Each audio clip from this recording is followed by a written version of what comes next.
Good evening, SHRs and friends all over the world joining us at the SHR at Home webinar tonight. Goeienaand aan alle ereveldwagters en vriende van reg oor die wêreld wat weer vanaand saam met ons by SHR kom kuier. We are also streaming live on Facebook tonight. Thank you, Peter, for the introduction and hosting the event, where our guest tonight is Petronel. Welcome to you, Petronel. Before I hand over to Petronel to tell us more on Care for Wild, here is some interesting facts on her.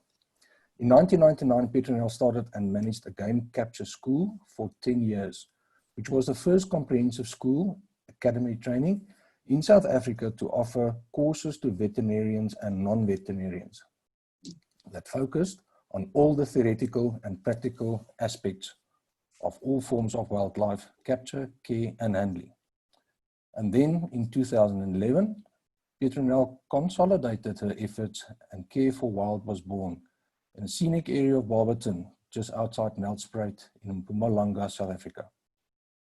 Petronel devotes her life to rescuing and protecting orphaned and injured rhinos and other wild animals. The center is devoted to the care and rehabilitation of African wild animals in all shapes and sizes. But that's enough for me. Petronel, I'm handing over to you and looking forward to the talk. Good evening all. Thank you, Francois and your team. Let me just get these glasses off for a second. As the names coming up, I do recognize some of them, so thank you for also the other followers that I can see. And just I would love to add something, Francois, from my side. Before I started the game capture school, I was also captain in the police in the Endangered Species Protection Unit and already saw the devastation of our environment there.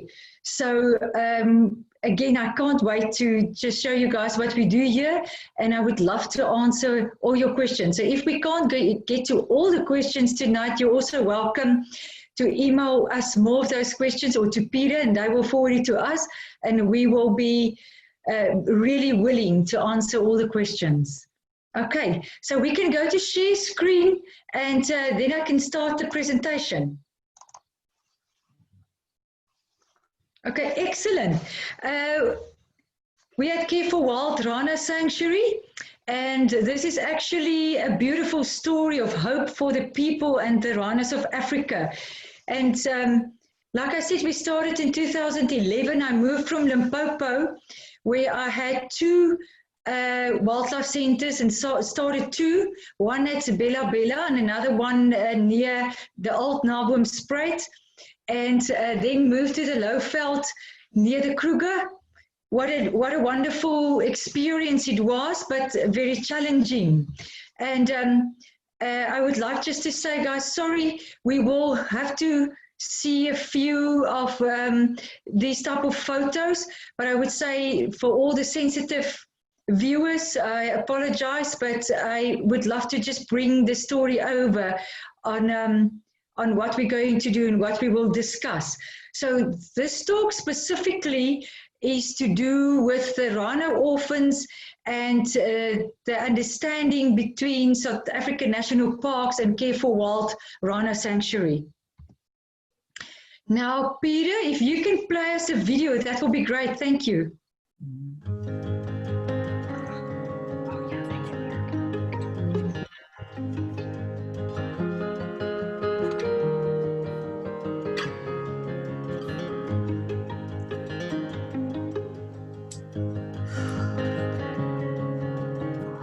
Care for Wild Rhino Sanctuary is at the moment the largest rhino sanctuary rehabilitation center in the world. We rescue baby rhinos or injured rhinos, and then we put them through rehabilitation phases, put them together in groups, make sure that the crushes work together, and then release them as soon as we can. In short, it is rescue, rehabilitation and release.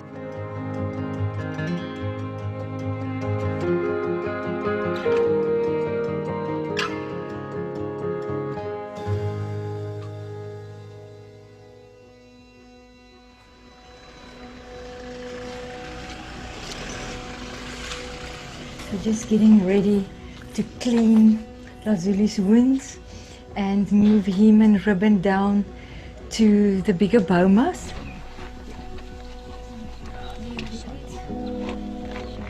If an orphan rhino arrives here, the first thing we will do is to make sure that it's okay. You know, you start with a normal medical procedure and you see, listen, let's have a look. Is there any wounds? Is he dehydrated? So we do a full medical check on him and make sure that he's comfortable and that it's almost a stable patient that we can work with. Orphan rhinos are not coming in because they're healthy. They come in because something happened to them. 2, 3. They lost their mom. They've been fighting for their lives. Rhinos drink for 18 months from their mom. They stay with their mom for 3 years, sometimes longer if they're cows. You think, okay, this process is a 3-year quick process when they stop drinking of not being with mom anymore. It's not true. We sit already on 8 years, 9 years with some of these animals. We want them to eat. We want them to be comfortable. We want them to be fine one day, to be the rhino they need to be. There they are lying down. Oh, they're big.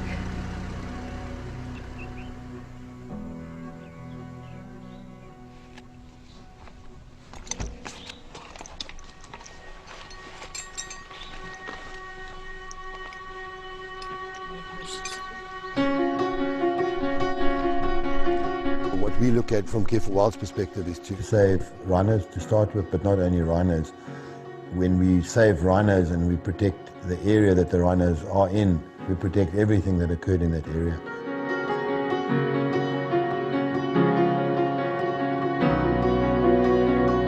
We've got a number of layers in our security, and it starts off with an ability to gather intelligence on poachers that are planning to come in.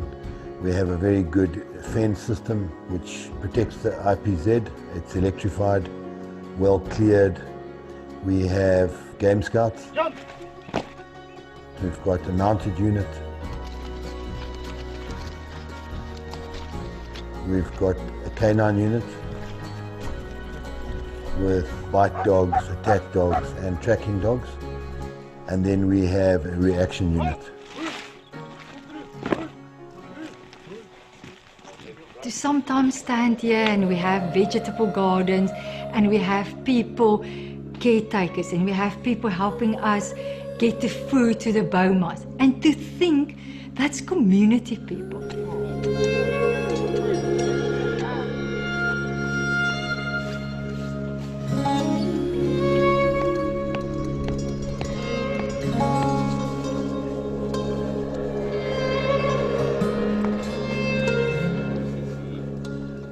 At the moment, we employ more than 230 people out of the communities as general conservation workers. And they're trained in fire management, trained to do fence management, alien invasive plant control and repairing of roads.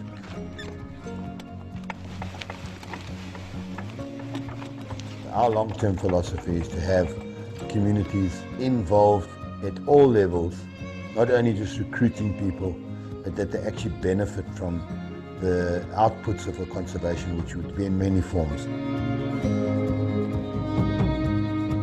It's really in the case of Care for Wild and then also the well-being of the animal. It's a lot to do with hands off. Let rhinos be rhinos. We're not in a petting zoo. They're not there for us to cuddle and hold all the time. The hands off is extremely important in the reintroduction phases, in the rehabilitation phases. You have to teach people that these animals need to eventually go back into the wild. You know, every day with these rhinos are challenged. Every day we learn more. There's no textbook. No, please God, let's wait for this for secret. Is it not our ultimate goal through our partners that trust us, that support us all the time, to release them back into the wild? We can save them.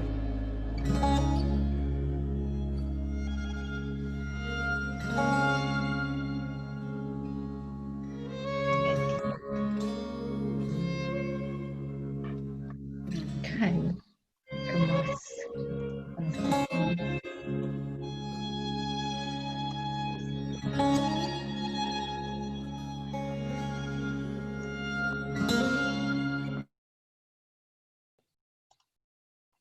There we go, guys. This was just a little bit of a background just to explain what Care for Wild is doing more. There we go. All right, so you've seen what's happening behind the scenes, and this is basically a little bit of the stats. So why do we really need to save these orphan babies? You can see clearly, looking at 2012, 26,000 rhinos, and 2018, 16,400. So there's definitely, we can't think about it twice. We have to save every rhino, and every rhino matters. So just a bit of 2020 national rhino poaching stats. It was quite scary for me to realize that even during these times of lockdown, there's still poaching. But what we found and what you've seen here, it is 53% down in the first 6 months of 2020, with only this 166 animals being killed for their horns. So just an interesting fact that I got from a website and from the minister is between the start of the lockdown on 27 March 2020 until the end of June 2020, 46 rhino were poached across the country. Of these, 14 rhino were poached during April, 13 in May, and 19 in June. So all of us that loves Kruger, 88 rhino were poached in the first 6 months of 2020. So the lockdown restrictions have gradually been lifted. So the rhino poaching incidents have slowly increased. That's just something that we need to think about when we go to the Kruger. So let's do this. Let's show. This is a slide that I got from General Jooste, Johan Jooste. And you have to think about the hidden losses in this poaching incident. So we then sit with a dependent calf problem. So the calves is dependent nutritionally or socially on the cows, but cows not there. Then compound calf loss problem. All future calves lost when a cow dies. I'm sure you guys heard about the situation where they a lot of times kill the mom, then there's a baby at foot and a fetus. So it's very sad then if that baby at foot is also a 3-year-old sub-adult, if I can call that, and she's about 3 years old, then it's basically 3 generations gone and basically the future gone. So what is the responses in this? Is stopping cows being killed. So how does Kruger do this? Safe zone movements, destruction movements, strategic dehorning, and minimizing the effects when cows are killed. And that's by rescuing the orphans. All right, now we're at that stage where they need to make a decision. The little baby there is Summer. She's been rescued out of the Kruger. She's now going for her 3rd year at Care for Wild. And what happens in Kruger National Park? Many people ask me this for a few years now, and I decided to share this with you. And Dr. Sam Ferraro gave me permission to just show this to you. So there's a notification, sometimes through the honorary game rangers, sometimes tourists, sometimes the rangers themselves will then say, listen, there's a calf running around and there was an incident. So assessment will take place, badly injured with poor recovery prognosis on this calf. It will be euthanized. That animal will be euthanized. There's no chance to save the animal. It's heartbreaking. Then we sit with the independent rhino and only wound treatment required, and that's in the Kruger. So they will treat this animal on site, and they will tag the animal and release it again in Kruger. And then they will have a follow-up treatment if necessary in the veld. It shows quite successful. Then age below weaning, roughly 12 months and younger, 14 months and younger. And these animals will need special care, and then a placement in a specialized rhino rehabilitation facility like Care for Wild. So we're 24/7 on standby because it goes very fast. You know, sometimes Sunday, it is just quick, and you know, there's a call and 5 minutes ETA, landing here on site, sometimes 15 minutes ETA. So very proud to say that we're ready to take a calf anytime, any second of the day or night, if required. If rehabilitated and younger than 18 months, it returned to South African National Park or then another stronghold. We also have a stronghold here at Care for Wild. Okay, then reaching age 18 to 24 months is a reintroduction to the wild.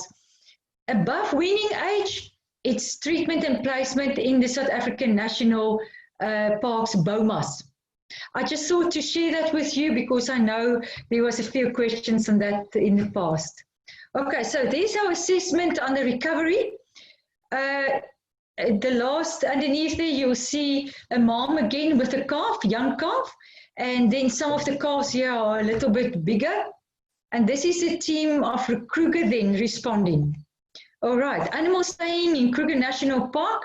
Like you can see there, sometimes I sling the animals back to the BOMAS, or you can see the team there landing there and walking into the BOMAS.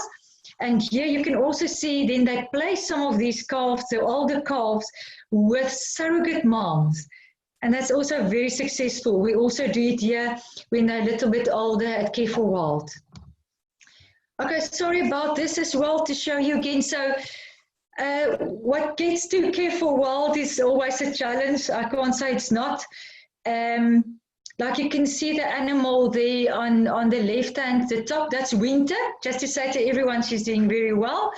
Then Haxwings on Lofo. Lofo also here doing quite well, also released as well. And then you'll see sometimes hyenas and so on will get to the animals, and all the small babies and the winged babies and basically the guys that's not doing well is coming to Care for Wild. Okay, you all know Arthur the Brave, and just to show you this, you know, he's been fighting alongside his mom, and the poachers got to hack him with a machete on his back, between his shoulder blades, and then on his toe. And that was a Sunday afternoon, and when they sent the expecting time of arrival on the helicopter, we were actually up in the mountain. We raced down, and there was this tiny, tiny baby with this massive wounds, but the bravest little one, and he's doing very well, very spoiled, and has his own crush of females looking after him. Okay, just Kruger case summary, I won't go through everything. I see our time is still running, and I'm sure there's a lot of people who wants to ask some questions. 71 orphans recovered, and this was 2019, and some didn't make it, some released, some went to orphanages. So just to tell you and give you perspective, 50% not detected. They're not getting to the calves fast enough, so no one found the calves. They know the mom is dead, but they can't find the calves. Most probably hyenas and other predators. And then of those detected, 20% will be euthanized. So it's very critical to have it a rapid rescue. And then of those, that the other 30% coming to orphanages or going to the BOMAS, between 85 and 90 survive. I would say that's amazing. I would say for me, that stats mean a lot. We don't want to lose one more rhino if we don't have to. So roughly 35% of orphan calves survive to food and protection independence, and that's in the BOMAS as well in Kruger. Okay, now at Care for Wild, you know, we have one mission, and that's to rescue, rehabilitate, release, and protect. Then vision is important. You can't start this and don't know where you're going, because this is a long-term bought in. It is not a short journey. It is a lifetime. The conservation of viable black and white rhino breeding populations in protected areas through community involvement and the integration of sustainable solutions. I never thought in the beginning, when the first 2 or 3 came in, we will get to the scale. But when you get to the scale, it is a massive responsibility, and I'm glad that I could serve the country in this way. So these are 7 pillars. So it's rapid rescue, don't waste time, get out there, rescue the baby. And then the thorough rehabilitation. The rehabilitation phase is quite intense when there's wounds, when there's other medical problems or disease considerations that we need to take in consideration. Then that will lead to successful release. Proper protection, you can't save them and don't protect them. We can't be naive there. And then community-based projects. It's very important to work with the communities that's surrounding our area. And then sustainability, and we can't do this without the grace of God. Okay, in the beginning, you know, you stand there and think, oh, this is more to this than I thought. And then you say, oh man, I'm never going to understand it. And then suddenly, through the years, you get to, okay, it's starting to make sense. And trust me, it's complicated. No case is the same. No case. So it does help with knowledge. It does help if you gather data. It does help if you have people that really buy in with you through your stakeholders and your sponsors and donors. Okay, I will go through this quickly because, again, good management and do's and don'ts. So not everyone must take in a rhino and think this will work out well. So please do know that we have to have permits and other legal considerations, knowledge of the species, lots of record keeping for years now, purpose-built facility. You can't work with mega herbivores and have these flimsy areas that you keep them in. Your staff must be safe as well as the rhinos. Procedures and SOPs, proper equipment and tools. Definitely equipment is of utmost importance. Then train staff from the pilot, from the ranger, from the veterinarian to the caretaker, the APU, helping you look after these rhinos. Definitely good communication. Safety. Then last but not least, control of media and intellectual property. What do we send out to the world? That's sometimes an intense question, and we sit and think with that with a lot of responsibility. Okay, rapid rescue. There's a little one that came in a helicopter, in the back of South African National Park's helicopter, and time is definitely of the essence. And often calves lots of times suffer by hypothermia, hypoglycemia, starvation, dehydration. And the most vicious attacks that I've ever seen in my life from poachers and predators. They come here by air or by road if they're a little bit bigger, or maybe the weather doesn't allow us to fly. Okay, now, Peter, if you can play this short video for us, please. This is the last calf that came in on the 13th of July.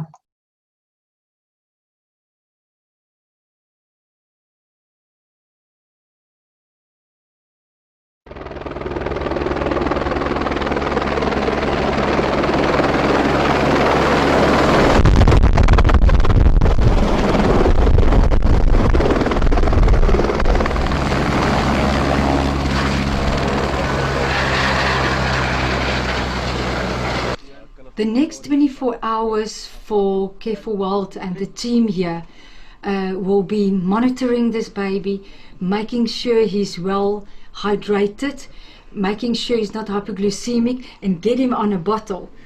1, 2, 3, up! there's no wounds or wounds that we can see at the moment. So that's already a rapid rescue, makes thorough rehabilitation much easier.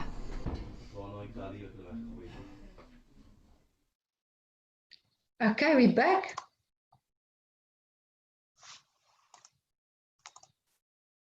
Okay, great.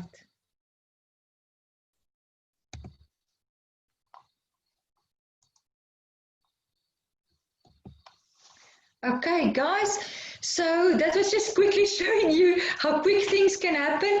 And the dust storm there was, we graded the area, and the next moment there was a helicopter on its way. So our first initial stages or assessment for us is the chemical capture combination and tranquilizers we developed through the years now, what could work better on the calves and what could give us a chance to get that animal quicker on a bottle, and definitely working out very well with the veterinarians and us doing a little bit research through the years. So there we go, then we start, the process is starting. Lots of times these animals will be either too cold, in shock, starvation, maybe running for some times without a mouth.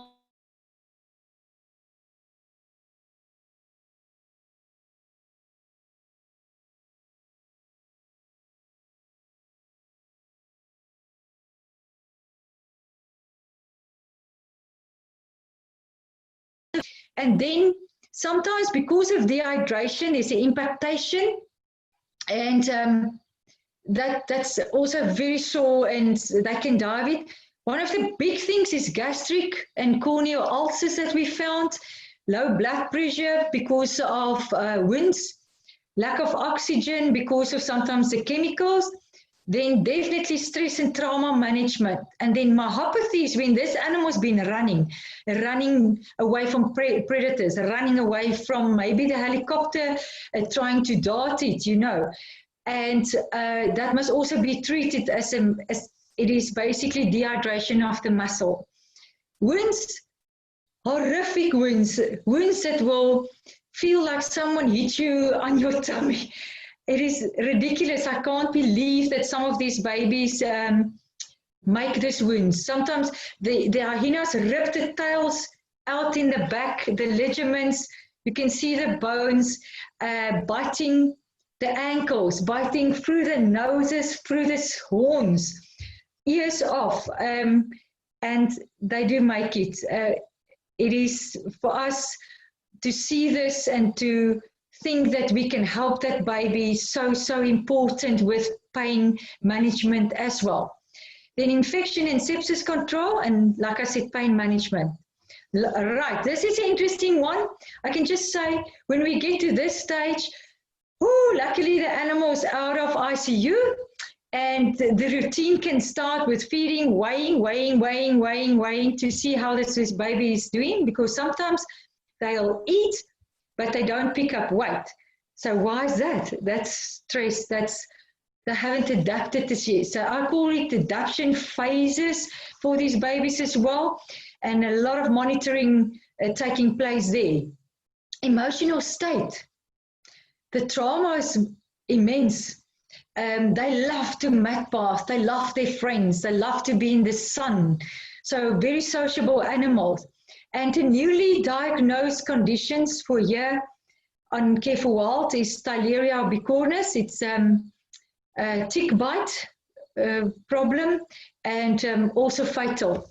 So a lot of research will also go into that. And then for us, as we put the groups together, we can move back. We need to do Rhino language. They must talk to each other. They must find comfort with the groups and the crosses. So for us then, while they can be rhinos, we think about boma hygiene, and we think about the ecosystem and the veld conditions, and never without a lot of dedication and passion. They're wonderful to work with. Okay, release and rewilding. I also saw some questions on those, so I'll try to answer it here. Rewilding is definitely a stage process. So rewilding occurs through the active reintroduction of these rhinos back into their natural environment. Healthy animals and healthy ecosystems. We already have immunocompressant animals, so some of them not that healthy, some of them not that strong, so it does take a little bit longer. That's why I refer to stages.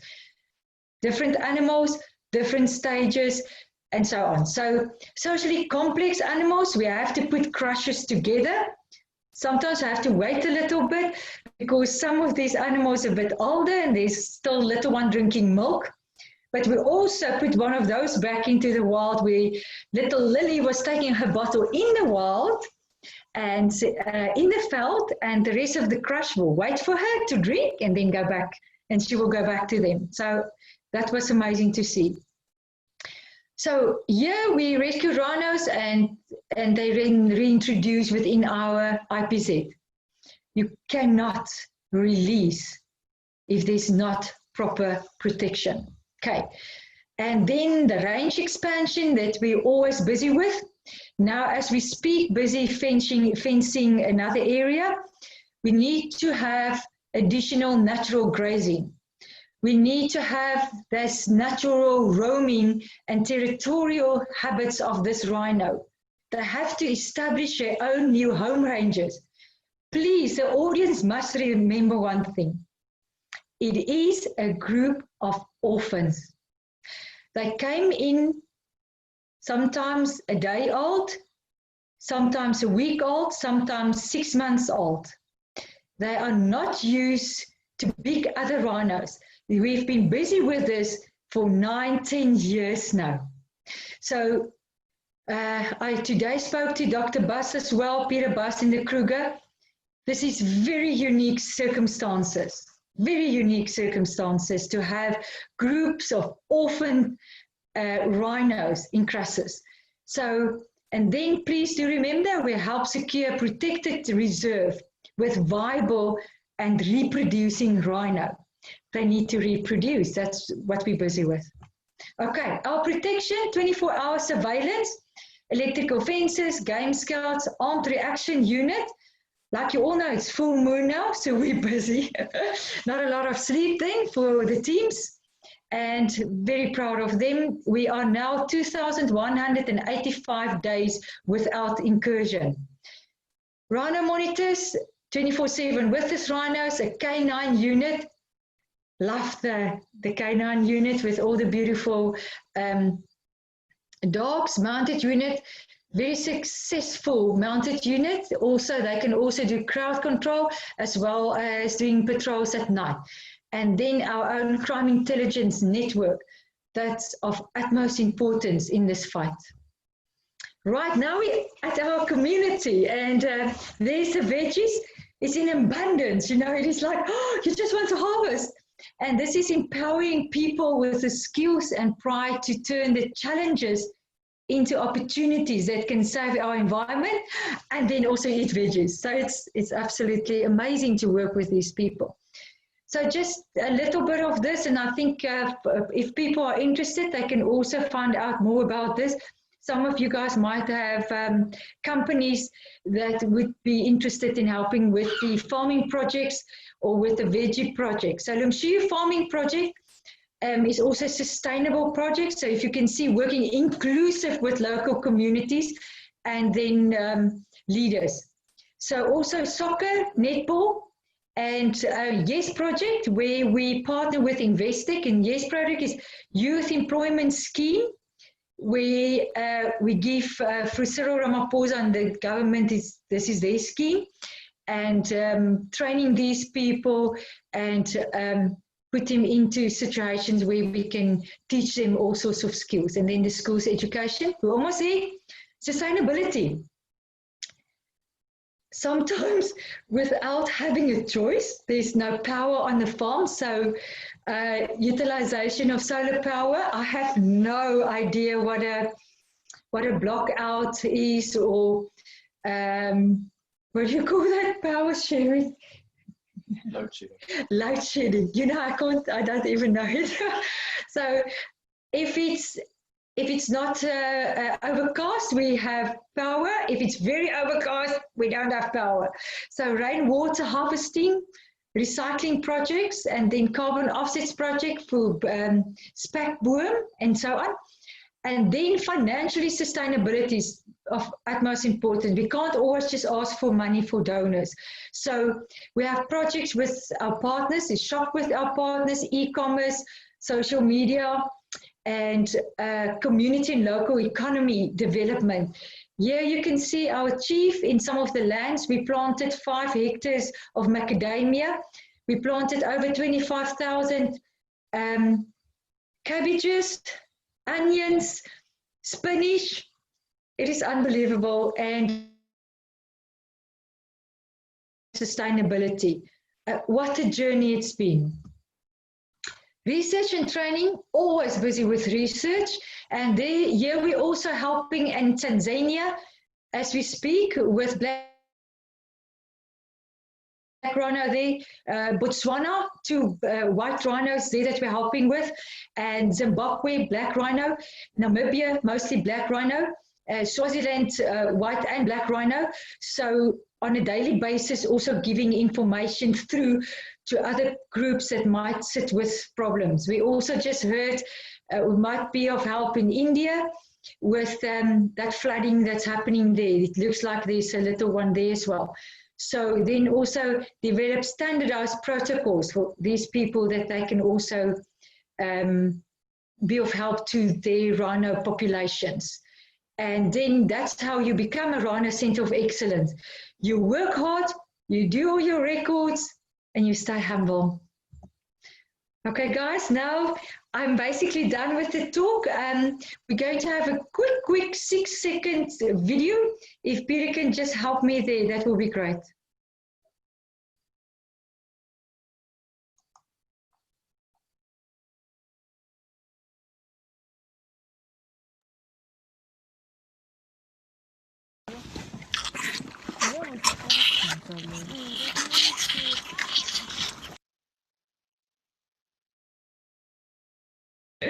Oeh, is that quick? Okay, guys. Thank you. Frans was back. That's it. Thanks a lot. Thank you, Petronel. Thank you, Peter, for standing by in the background.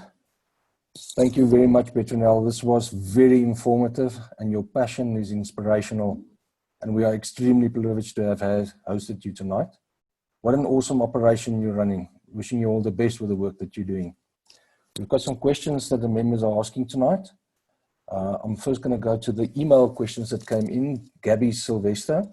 Have any adult rhino been released back into the game reserves or national parks over the years? Yes. Just to explain that, if she will, I just want to refer back. Remember, sometimes these orphans, some of the older orphans, they do keep in the Kruger, in the bomas there, and release them back there again.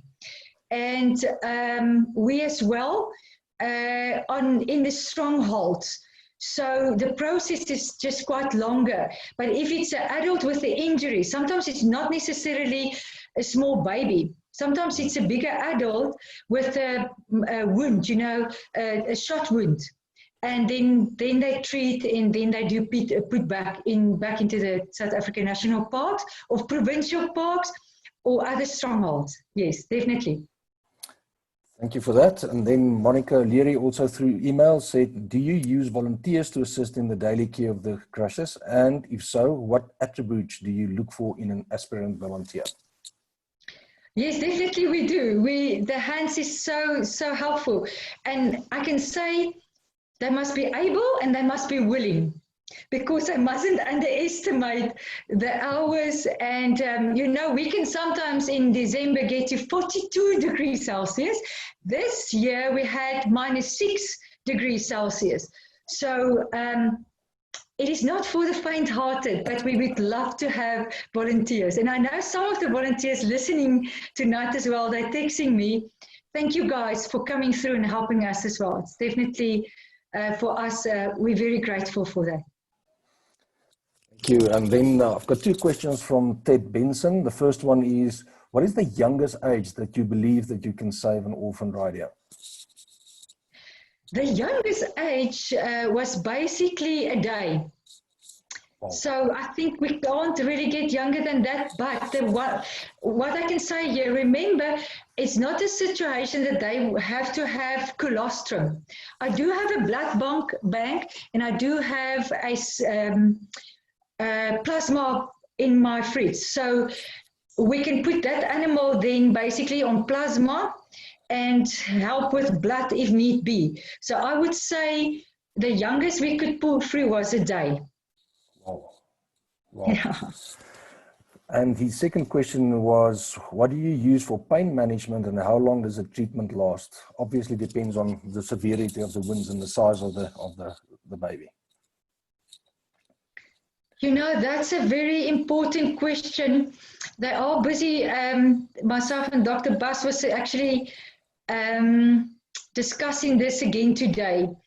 And what we try and do, please remember some of your opioids that we're using also to immobilize is also pain management medication. And I can't necessarily mention all the names because I'm not a veterinarian. So for us, what we try and do is try and keep the animal as comfortable as possible. Not necessarily treating with too much antibiotics because that influences the tummies and the flora in the tummy. But what we do found with wound management is honey, Manuka honey. That proved to be a real winner. They're also very resilient, that I can say. And if they can be comfortable and if we can use some of the medication that's prescribed to us, we do tend to manage the pain. And how we can measure that is again by, are they picking up weight? Are they eating and drinking? So we try also to treat the stress then, because pain is also a stressor. So with correct medicine there, and also sometimes with tranquilizers that we're using. So actually a big answer, but if he wants to email us or phone us, we can also explain that more. Thank you, Petronel. And then two of the HRs obviously asking, how can the HRs get involved in the volunteer work? This is good. You know, when I moved to this property where I'm now, the HRs here in the Lowveld helped me move. So I know them and I can tell you guys, I just love them. It is such a group and I'm so proud of them. And some of them are basically also the people that's phoning in and sometimes see some of these baby rhinos and orphans in the Kruger. So guys, you're doing great work.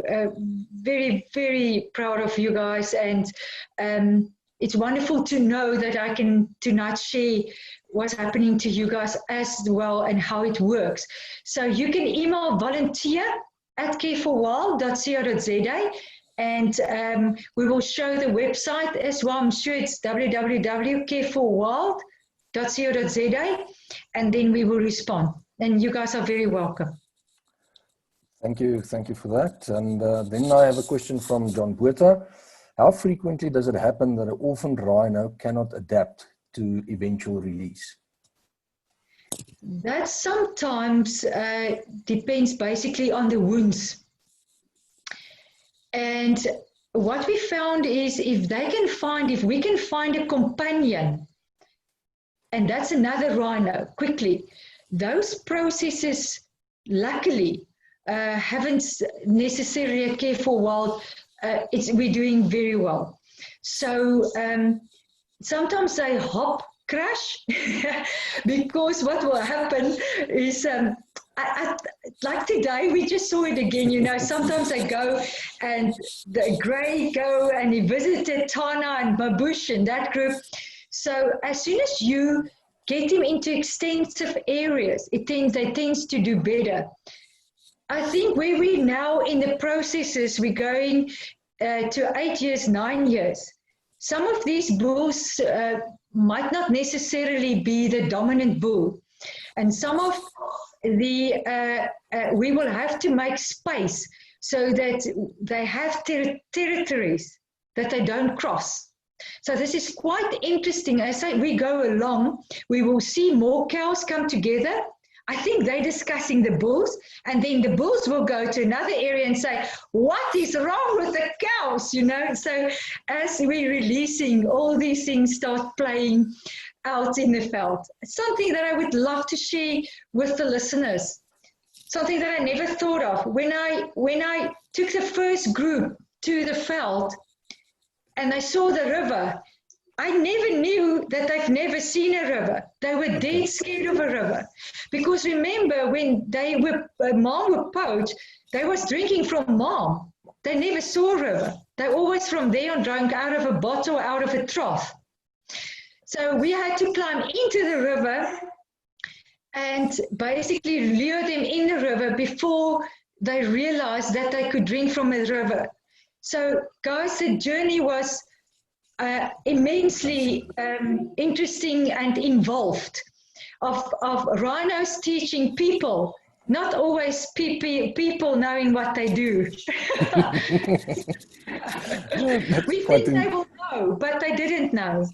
Yes, yeah, you just accepted. Huh? Yeah.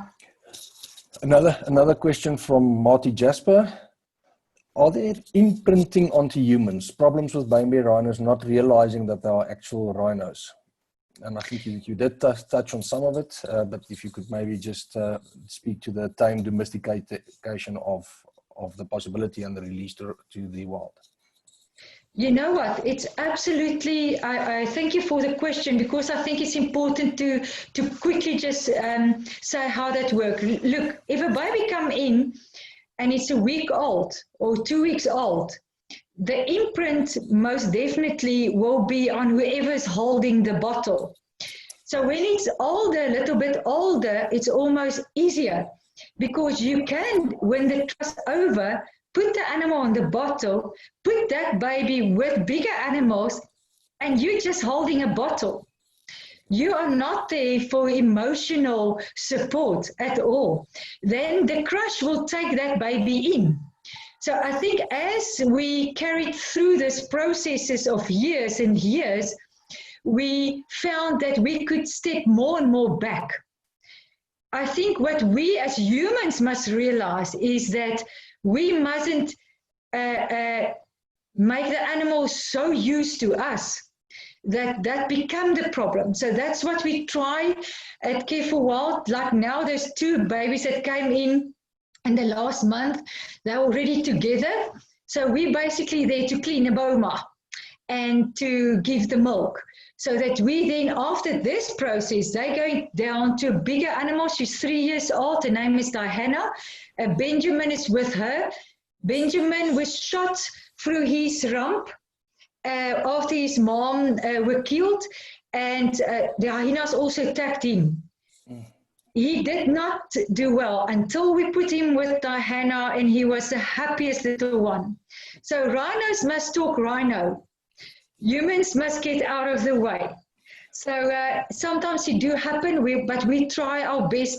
As we get into more and more rhinos, it becomes easier and easier, because there's surrogate moms, there's groups of other animals, there's other animals that we can then add to each other in a crush. So we would like to not have that situations of imprinting, because it's devastating for the human as well as the animal. Yeah, no, definitely. And then obviously the follow-up on that one is the concern that they will not run away from a poacher in the future again. And I think you've answered that, but it should not happen. Yes, you do have that as well, because remember, they're quite used to us. But what we found is, and I also appointed a person that did studies on rewilding, to help us in these processes. Because remember, we didn't know it will be more than 20, 30 animals. We way past that already. So now we bring in more knowledgeable people. We're trying other methods, the range expansion. You know, other areas where we can release them in is definitely stage processes that takes place in the rewilding. So it proves to be successful the more the areas get bigger and the ecosystem is sustainable of this animal. So it's enough grass for that animals to sustain themselves. Thank you, thank you. And then Mabella Rutherford is asking, how do you deal with the psychological traumas of the orphans suffering? I think by the grace of God, I think I was born to do this. I focus on the goal, and that's to get the baby healthy. It doesn't help me to break down, you know. So I want to help them. I want the pain away. I want them to run free and so on. So for me, there's no stop. I think I have so much energy, and you know, I think God just gave me a sticker and say, okay, you look after these animals. You don't get tired. Go, and then I just do it. I think I'm blessed. I'm blessed. Some week there's a Rhino with the name of Sophia. That was her wounds. I've never seen wounds like that.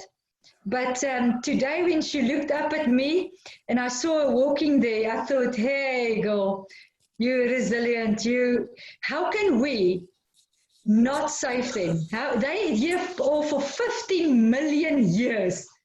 What's wrong with us? That's what we need to do. We need to make sure that they still here for 50 million more years. You know, they went through the woolly stage, they went through the age stages, you know, through the stone stages, they grew hair. So it's us. We need to start realizing that we have to up our game to save the species from extinction. You're right, you're totally right. One question from Lynette Temlet. Do you tag the rhinos released back into the wild so that you can monitor them? If so, what have you witnessed? And successful breeding, normal rhino behavior, and going on of its own after a while? Yes, we do. Some of them with a collar around the foot, if they crushes, there's 6 crushes at the moment. And then also microchips. The data gathering is on tablets, so every animal has its own little language that we developed. So what is he doing? There's languages that we found. So you have a, so is it looking for my friends or is it fighting? So all these different languages we're also researching. And we found as we go along very interesting behavior. Yes, already reproductive behavior in the young ones started this year because the boy is now 8 years old and some of the females 5 and 6 years. So we pick up that behavior. I can't show you the photo because maybe there will be children on this. Great. And you've answered her second question, that was the reintegration into the wild, so that's all good. And then our last question that I do have here is, how is Care for Wild funded? There's many ways that people can get involved, and I would like to direct them to the website again.